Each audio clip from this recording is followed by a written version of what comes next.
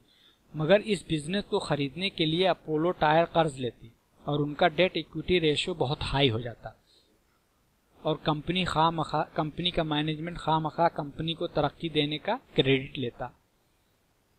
बहुत से बड़े इन्वेस्टर्स अपना हिस्सा बेचकर निकलना शुरू हो गए ये न्यूज़ सुनते ही।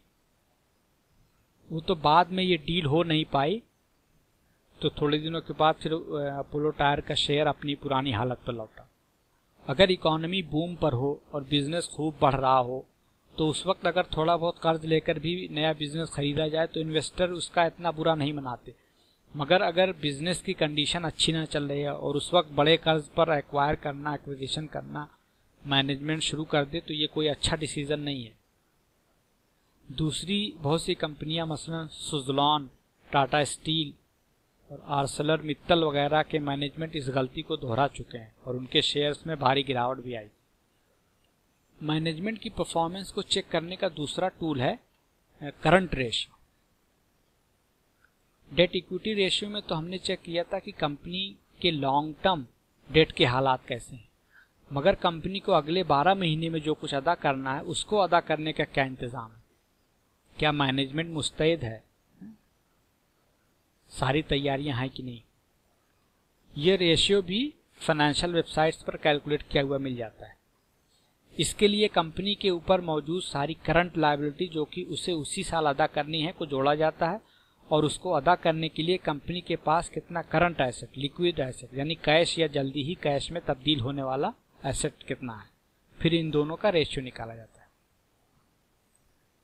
मसलन हमारी कॉफ़ी शॉप की मिसाल में बिजनेस के पास 10,000 तो कैश ही पड़ा है और 10,000 की सप्लाई मटेरियल पड़ा हुआ। टोटल करंट एसेट हो गया 20,000 और करंट लायबिलिटी में हो गया एम्प्लॉय की बाकी 20,000 सैलरी मान लीजिए। यहाँ करंट एसेट और करंट लायबिलिटी बराबर हैं, यानी करंट रेशियो 1 होगा, जो कि बहुत बुरा नहीं तो बहुत अच्छा भी नहीं है। अगर किसी वजह से सेल्स नहीं हो पाई तो सैलरी देने में दुश्वारी आ जाएगी और नया कर्ज लेना पड़ेगा। बिजनेस में करंट एसेट करंट लायबिलिटी से ज़्यादा रहे, यानी करंट रेशियो 1 से ज़्यादा हो तो बेहतर है। प्रोफेशनल इन्वेस्टर्स 1.5 या उससे ज़्यादा का करंट रेशियो पसंद करते हैं, यानी अगर करंट लायबिलिटी 100 रुपये है तो करंट एसेट 150 रुपये या उससे ज़्यादा हो। मसलन हमारी मिसाल में अगर कॉफ़ी शॉप के अकाउंट में 20,000 कैश होता तो टोटल करंट एसेट 30,000 हो जाता, तो करंट रेशियो हो जाता 1.5। एक से ज़्यादा करंट रेशियो का मतलब है कि कंपनी के पास अपनी वक्ती ज़रूरतों कर्ज़ों को अदा करने के लिए पूरी सहूलत मौजूद है। अपने सारी वक्ती ज़रूरियात को कंपनी आसानी से अदा कर देगी, यानी मैनेजमेंट रिस्पॉन्सिबल है। सबसे पहले तो ये ज़हन नशीन कर ले कि कंपनी का डेट इक्विटी 1 से कम होना चाहिए और करंट रेशियो 1 से ज़्यादा होना चाहिए। प्रोफेशनल इन्वेस्टर डेट इक्विटी को 0.5 या उससे कम और करंट रेशियो को 1.5 या उससे ज़्यादा हो तो पसंद करते हैं, क्योंकि ये कंपनी की सॉल्वेंसी की बेहतर हालत की तरफ इशारा करता है, यानी कर्ज की अदायगी कितनी आसानी से कर सकेगी की हालत बताता है, और ये मैनेजमेंट के विजिलेंट और बासलाहियत होने का सबूत देता है। इनकम स्टेटमेंट और बैलेंस शीट के डेटा को लेकर एक नंबर का किसी दूसरे नंबर के साथ तकाबुल करके एनालिसिस तज्जिया किया जाता है, जिसे टेक्निकल टर्म में फाइनेंशियल एनालिसिस या क्वांटिटेटिव एनालिसिस कहा जाता है। एक नंबर को दूसरे नंबर पर रखकर सैकड़ों रेशियो निकाले जाते हैं, जिसका कंपनी के साथ जैसा रिलेशन होता है वो उसी के मुतालिक इल्म हासिल करने की कोशिश करता है। मसलन एक बैंक या दूसरे कर्ज देने वाले ये जानना पसंद करते हैं कि कंपनी की डेट सर्विस करने की, कर्ज अदा करने की क्या कंडीशन है। ये कंपनी की लिक्विडिटी पोजीशन में इंटरेस्टेड होते हैं। मसलन करंट रेशियो जो अभी हमने देखा, या डेट इक्विटी जो लिक्विडिटी रेशियो है, या डेट इक्विटी रेशियो जो कि लीवरेज रेशियो है, यानी ये कंपनी का कैपिटल स्ट्रक्चर कैसा है, यानी कितना पैसा मालिकों का है और कितना पैसा कर्ज का है बताता है। इसी तरह खुद फर्म का मैनेजमेंट कई नंबरों को देखता है ताकि तज्जिया कर सके कि फर्म के सारे रिसोर्सेज का सही इस्तेमाल हो रहा है कि नहीं, और फर्म या कंपनी की फाइनेंशियल पोजीशन कैसी है। इसके लिए मसलन टर्नओवर रेशियो कैलकुलेट किया जाता है, मसलन इन्वेंट्री टर्नओवर, जिससे पता चलता है कि कंपनी सामान बनाने के बाद कितनी जल्दी या देर में इसको बेचकर कैश हासिल करती है। अगर इन्वेंट्री टर्नओवर रेशियो हाई है तो इसका मतलब है कि मैनेजमेंट इन्वेंट्री बहुत अच्छे से मैनेज कर रहा है, सामान ज़्यादा दिन गोदाम में नहीं पड़ा रहता, जल्दी ही कंपनी उसको बेचकर पैसा हासिल कर लेती है और उसी पैसे से दूसरा सामान बनाना शुरू कर देती है, तो इससे फिर कैश की ज़रूरत कम पड़ती है। उसी थोड़े ही से कैश से बार बार टर्नओवर होता है।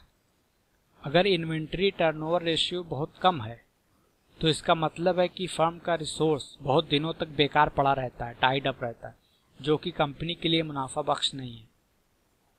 कॉमन सेंस की बात है, आपने एक सामान बनाया और वो बिकने में बहुत वक्त लग रहा है, तो उसको बनाने में जो पैसा, जो रिसोर्स, जो मेहनत, रॉ मटेरियल वगैरह लगी है वो उसी में फंसा रहेगा। और दूसरा सामान अगर आपको बनाना है तो उसके लिए आपको दूसरा रिसोर्स लगाना पड़ेगा। इसके बरखिलाफ अगर सामान जल्दी जल्दी बिक जाता है तो वही थोड़ा पैसा आप बार बार इस्तेमाल करके प्रोडक्ट बनाते और बेचते रहेंगे तो आपका मुनाफा बहुत हाई होगा। कम प्रॉफिट मार्जिन वाले बिजनेस में इन्वेंट्री टर्नओवर रेशियो का हाई होना बहुत ज़रूरी है।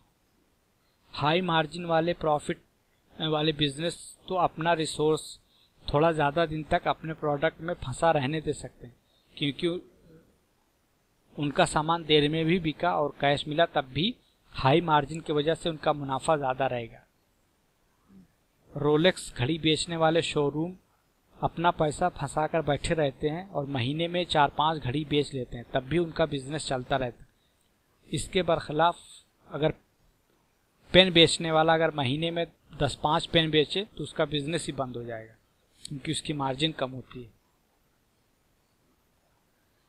इसी तरह इन्वेस्टर्स जो फर्म में पैसा इन्वेस्ट किए हुए होते हैं या करना चाह रहे हैं, वो ये जानने में इंटरेस्टेड होते हैं कि कंपनी कितनी प्रॉफिटेबल है, कितनी मुनाफा बख्श है। ये मसलन ये जानना चाहेंगे कि हर 100 रुपए की सेल में कंपनी कितना प्रॉफिट कमाती है, यानी प्रॉफिट मार्जिन क्या है। अगर कंपनी 100 रुपए की सेल करती है और नेट प्रॉफिट मान लीजिए 12 रुपए है, तो इसका मतलब हुआ कि नेट प्रॉफिट मार्जिन 0.12 या 12% है। प्रॉफिट मार्जिन जितनी हाई हो उतना ही अच्छा है। अगर कंपनी 100 रुपए का सामान बेचती है और सारा एक्सपेंस, इंटरेस्ट, टैक्स वगैरह अदा करने के बाद नेट प्रॉफिट सिर्फ 2 रुपए है, तो ये बहुत कम प्रॉफिट मार्जिन है। इसके बरखिलाफ अगर नेट प्रॉफिट 18 रुपए है तो 18% प्रॉफिट मार्जिन बहुत डिसेंट है। अगर 25% प्रॉफिट मार्जिन है तो फिर क्या कहना। हमारी कॉफ़ी शॉप की मिसाल में नेट प्रॉफिट मार्जिन 20% है। नेट प्रॉफिट मार्जिन इन्वेस्टर्स के लिए बहुत अहम रेशियो है, इसलिए इसको ज़हन नशीन कर लें। जितनी टोटल सेल होती है वो नंबर और नेट प्रॉफिट, ध्यान रहे नेट प्रॉफिट वाला नंबर लेकर नेट प्रॉफिट के नंबर को टोटल सेल के नंबर से तकसीम कर दें। चूंकि नेट प्रॉफिट ही ओनर्स की बिजनेस से इनकम होती है, इसलिए वो ये जानना चाहेंगी कंपनी के सेल्स का कितना % प्रॉफिट होती है। इसी तरह इन्वेस्टर ये भी जानना पसंद करते हैं कि जो पैसा उन्होंने बिजनेस में लगाया है उस पर उनको कितना मुनाफा मिल रहा है। कंपनी उनके पैसे का इस्तेमाल करके उनके लिए कितनी प्रॉफिट कमा रही है।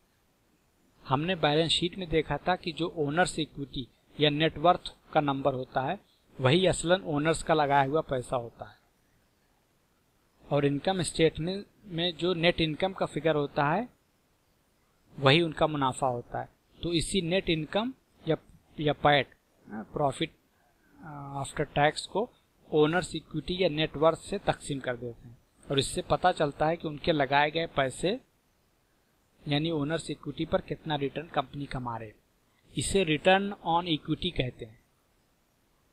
ये टर्म भी याद कर लीजिए, रिटर्न ऑन इक्विटी।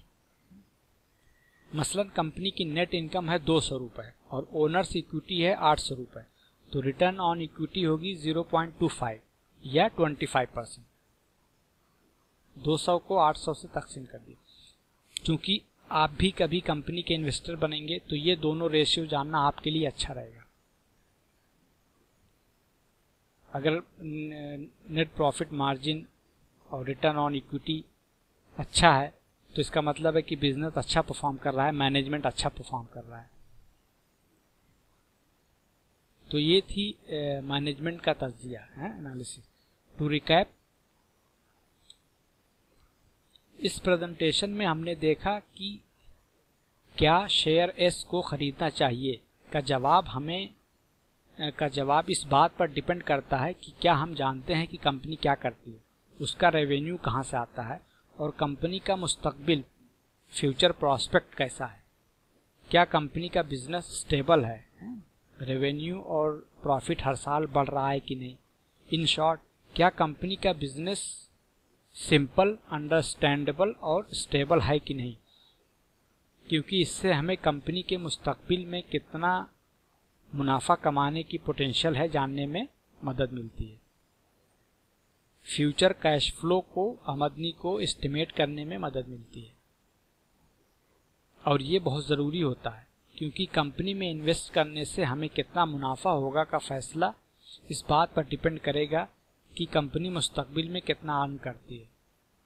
अगर हम बिजनेस को ही नहीं समझते, जानते ही नहीं कि कंपनी में रेवेन्यू आता कहाँ से है और कोई स्टेबल ऑपरेटिंग हिस्ट्री नहीं है, तो ये जानना मुश्किल हो जाएगा कि कंपनी का आने वाले सालों में रेवेन्यू सेल कितनी होगी और मुनाफा कितना होगा।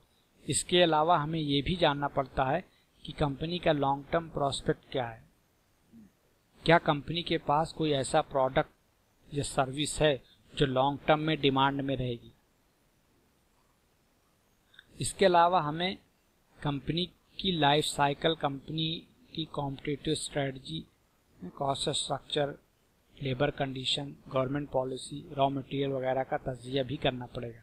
तब जाकर हम डिसाइड करेंगे कि शेयर एस को ख़रीदना चाहिए कि नहीं। और ये रिसर्च यहीं पर ख़त्म नहीं हो जाती, बल्कि हमें ये भी जानना